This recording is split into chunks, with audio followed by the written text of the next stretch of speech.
Most developmental psychologists will agree that the earliest manifestation of sexual attraction in childhood is around the age of 4 years old.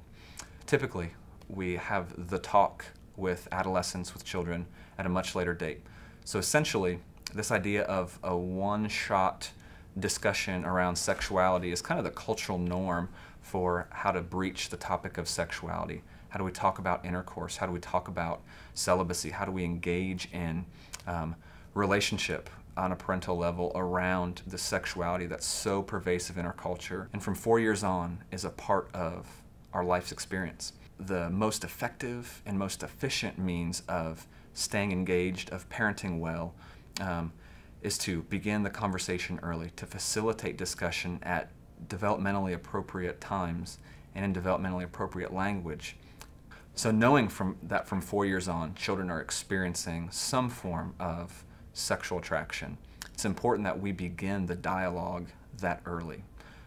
Now, the beauty of children is that at 4 years old, it's not a biological sexual attraction. It's a very emotional sexual attraction. They want to be held. They want to be nurtured. They want to be communicated to. They want to be snuggled. They want to be cared for. It's emotional needs that are manifesting themselves. So this experience of sexuality, especially in childhood, is a very innocent thing. However, culturally, the primary response is avoidance of the topic, where sometimes the talk doesn't happen at all.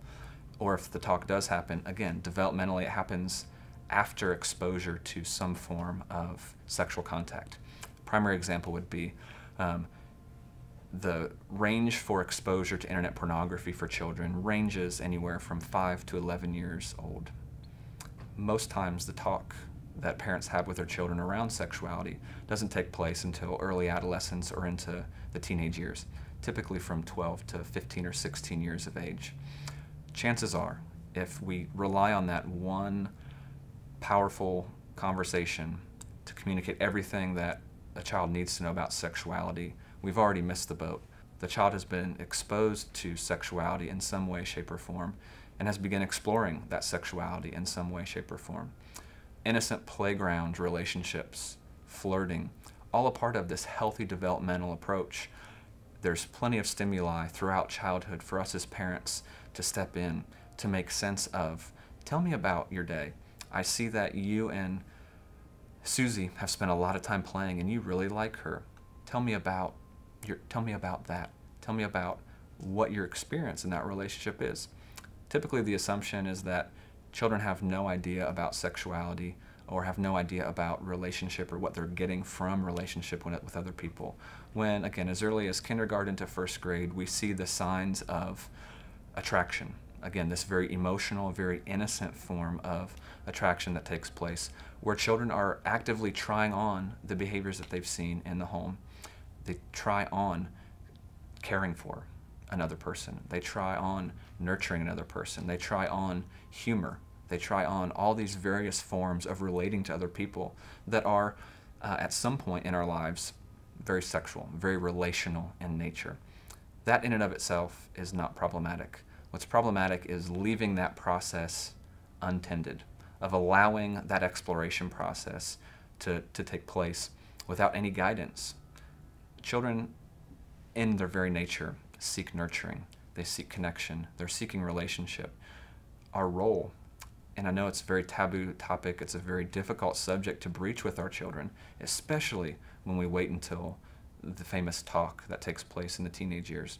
It can be such a natural extension of parenthood if we're able to overcome our own insecurities around sexuality, if we're able to overcome the uncomfort that we feel in seeing our children as exploring their sexuality and seeing our children as sexual creatures. Not that they're engaging in intercourse or not that they're, again, very biologically based sexually, but that on a very emotional level, how they even relate to us as parents is an extension of their exploration of how to relate with the opposite sex.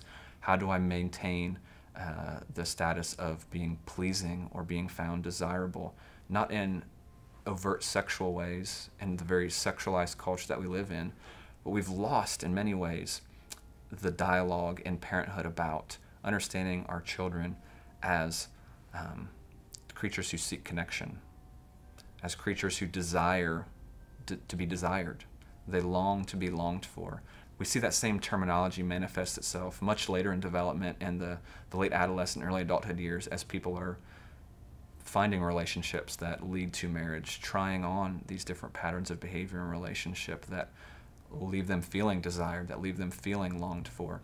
So it's important to tend and nurture this idea, to open this communication of emotions in childhood very early on. And not just emotions of what makes you sad or what makes you angry or what happened on the playground today that got you in trouble, but emotions of who is it that you gravitate towards? Who is it that you like? What is it that you get out of relationship with so-and-so? And really beginning to allow that content to flavor our development with children.